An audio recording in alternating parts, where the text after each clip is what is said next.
सर्दियों की धुंध में लिपटा हुआ छोटा सा गांव चकवड़ाइच। घरों से धुआं उठ रहा था, मुर्गे बांग दे रहे थे और ठंडी हवा हर चीज को अपनी गिरफ्त में लिए हुए थी। इसी गांव में रहती थी हमारी कहानी की हीरोइन परवीन। हाय रब्बा, आज तो सर्दी हड्डियों तक जा रही है। परवीन, आज साग पकेगा। एक और दिन साग, हाय मेरा नसीब। परवीन के घर वाले जितनी साग से मोहब्बत करते थे, शायद ही दुनिया में कोई और खाने से करता हो। पुत्र, साग हो तो जिंदगी में मजा है। आज हम मकई की रोटी के साथ साग खाएंगे। हाँ भाई, सर्दी और साग क्या मजेदार जोड़ है। हा हा हा।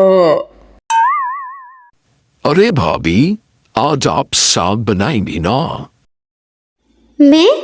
किसने कहा? मैंने कहा, और आज तुम्हारा पहला टेस्ट है। परवीन ने पहली बार साग बनाने की कोशिश की और बस समझ लें कि वो दिन भी तारीख में लिखा जाएगा। इतने से पत्तों से इतनी बड़ी देग कैसे भरेगी? ओहो, थोड़ा नमक ज्यादा हो गया। ओए, पकड़ो पकड़ो, आग कम करो।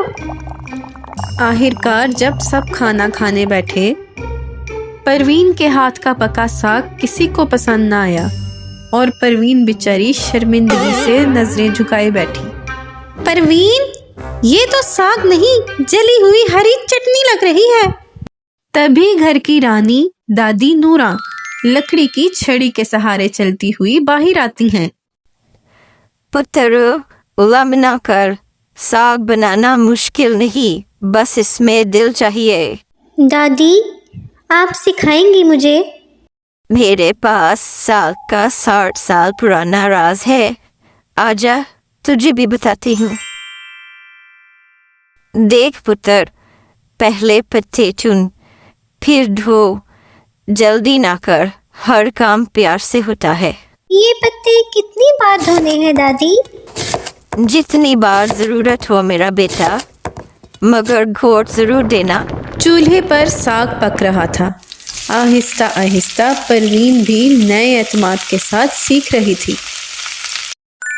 अच्छा, सुनो सुनो, इस साल साग के मेले में हमारी परवीन भी हिस्सा लेगी।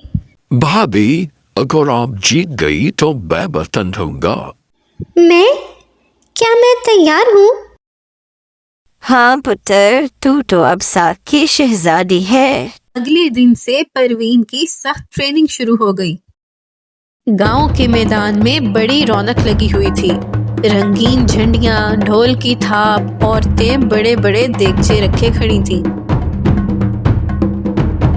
बिस्मिल्लाह, तेरी सिखाई हुई बातें याद रखूंगी मैं दादी।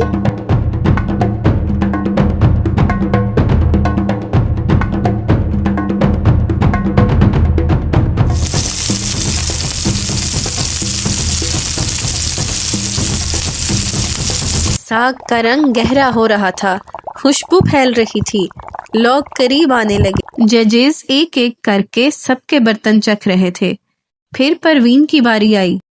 वाह, ये साग तो लाजवाब है। इसमें घोट भी सही, मसाला भी सही, बिल्कुल रवायती जायका। जी शुक्रिया। इस साल की साग चैंपियन है परवीन वड़ाइच। ससुराल वाले तालियां बजाने लगे। सास ने बहू का माथा चूमा, देवर भी खुशी से झूम उठा। सबकी आंखों में खुशी के आंसू झलकने लगे। सर्दियों के मौसम में वो घर अब सिर्फ साग का घर नहीं था, वो मोहब्बत का घर बन गया था।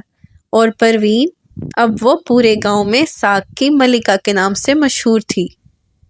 तो दोस्तों, जिस काम को दिल से करो वो काम तुम्हें इज्जत देता है और कामयाबी भी।